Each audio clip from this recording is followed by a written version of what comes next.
Okay, so here we have the decision-making question. And this particular one comes from the 2021 past paper, but the skill I'm going to show you today can be applied to any of the past paper questions, and indeed to your prelims and to your final exam. So we're going to go over the paper today exactly the same way we did in class. But if you were off that day, you've missed it for whatever reason, this video should help you get caught up. So, with the decision-making question, we'll always be given two options. Now, there is no right or wrong option. We can choose option 1 and get 10 marks, and we can choose option 2 and still get 10 marks. We just have to choose one of them. So the first thing we're going to do is get our trusty highlighters out, and we are going to highlight each option a different colour.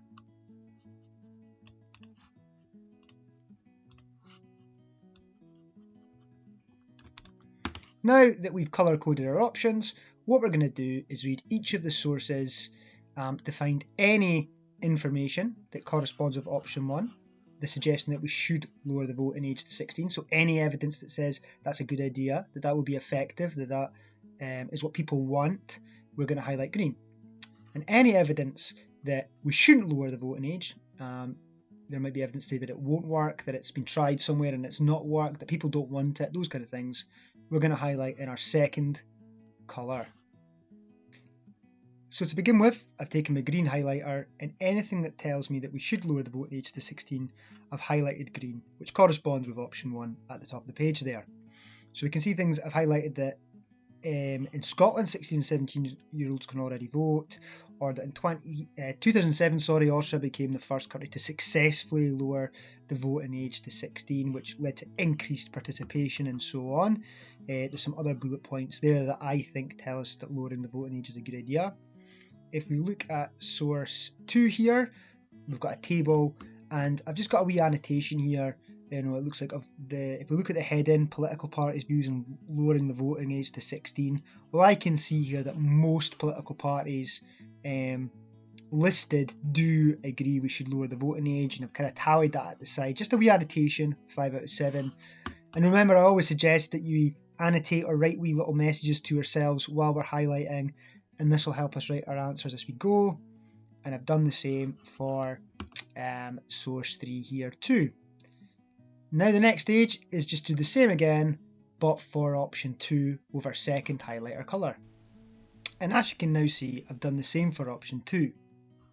So I've highlighted some bullet points and statements from source 1 that help support option 2. I've got my graph here. And one thing I've done, it's important to do this when you think you've got pie charts, is to kind of look at it. Sometimes you've got to add up some of the numbers, but here we can clearly see that most people oppose. And that's better than just saying 51% oppose, because of course 51% is a majority, so we can say that most people oppose lowering the voting age, and that might help us get a wee evaluative comment down the line. Okay, so you can see where I've highlighted. So there's lots here that can either support option 1 or option 2. What we do now is weigh it up. Have we got more information to support option 1 or option 2? Which one makes most sense to us? Is it option 1 or option 2? Once we make that decision, we can start writing our answer. Okay, so with this question, the first thing I like to do is make it very clear which option I'm going to pick. So I'm going to start with, I have chosen option 1, which is to lower the voting age to 16. Now, there'll be no marks for this, but it does make it clear to our examiner exactly which option we're choosing, and that can be useful. So I'm now going to start with evidence to support this can be found in source 3, where it states that lowering the voting age has proved a great success and led to excellent turnout by first-time voters in recent Scottish elections. And I'm simply just repeating what source 3 tells me already. So this isn't my own argument, it's just evidence that supports option 1, and I'm just lifting it straight from the page. This would get me 1 mark. I'm going to support this though with some evidence from source 1, which essentially says the same thing, and hopefully the highlighting shows this. So this is backed up by source 1, where it states that 75% of 16 and 17-year-olds who registered to vote voted in the Scottish independence referendum. Now, by doing this, I should get 2 marks. I would probably want to write 3 more paragraphs to support option 1, or maybe 2 more paragraphs to support option 1. But what I now need to do is explain why I didn't choose option 2. For the final marks in this question, I also need to explain why I didn't choose option 2. If I don't do that, I can still get 8 out of 10 with, by following this paragraph kind of formula that I've set out before, yeah. But let me show you how we do this. So I will start with, clearly I did not choose option 2, as although source 3 states there is no public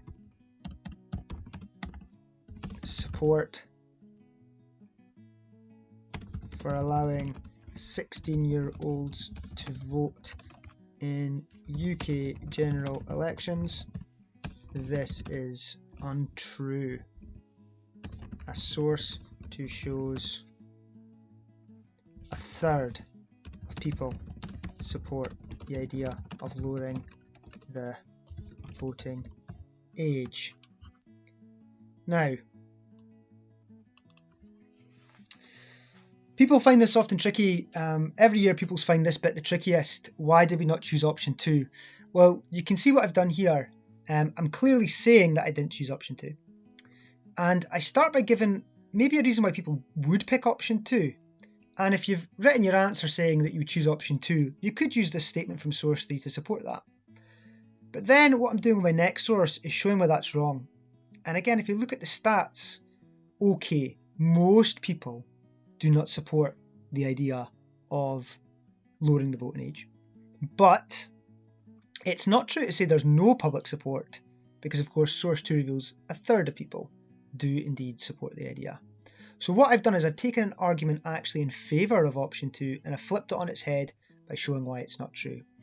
And the way I did that is once I've written all my arguments to support option 1, well, I can look at the stuff that I've highlighted in pink, the arguments and evidence for supporting option 2, and see if I can find anything that's maybe not correct. Now, if you find that difficult, remember you can still get 8 out of 10 just by supporting your option. And by following this formula, you should be able to get as many marks as you're able to. And so by following this process, you can see here I've got a clear choice, and then I follow that with 1, 2, 3, 4 reasons to support my option 1, and then of course I've given a reason why I didn't choose option 2 to hopefully get me 10 out of 10 marks in my exam. Now of course I don't have to pick option 1, I could get full marks and write a similarly lengthy answer by picking option 2. And just to prove my point, I've written here an answer where I've chosen option 2, and I've gone through 4 reasons why I would pick option 2, and then finished it with a reason why I've not chosen option 1, starting with a reason why people might, but then explaining or giving some evidence to suggest why that would be wrong to do. And I can get 10 out of 10 this way too. One way of practicing this question is, once you've tried choosing option 1 and seeing if you can get 10 out of 10 that way, is to try then going for option 2 and seeing how you do there.